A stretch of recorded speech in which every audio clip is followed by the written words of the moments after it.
Magselos. Kumain lang kami, tapos nagkwentuhan. Tapos umuwi na rin. Hindi ko natin eh.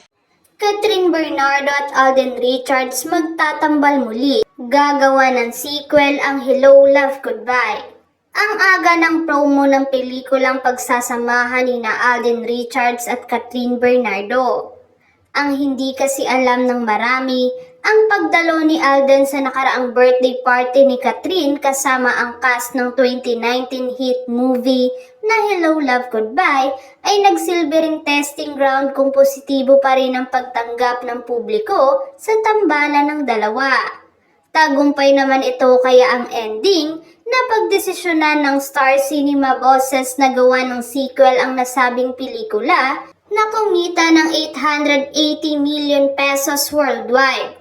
Ang upcoming movie ni Alden at Catherine ay ang magiging entry ng Star Cinema para sa 50th Metro Manila Film Festival. Ngayong taon na ang magdedirect ay si Cathy Garcia Sampana with her same production staff.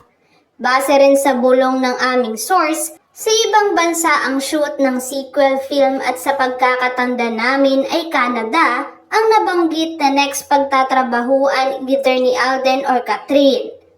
At speaking of box office, na-curious tuloy kami kung bakit hindi sequel o prequel o kaya naman another Ding Dong Dantes at Marian Rivera movie ang gawin ng nasabing production company for MMF 2024.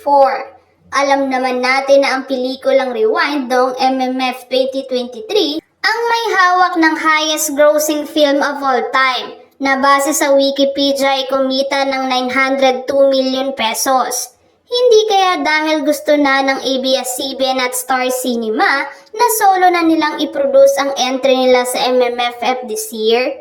Nasulat namin dito ay kamakailan na silent producer ng GMA7 ang Rewind at hindi lang daw ito inilalabas.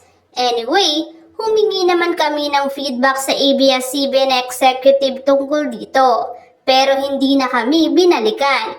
Going back sa Alden and Catherine movie, walang nabanggit ang aming source kung susosyo ang dalawang bida sa sequel ng pelikula nila.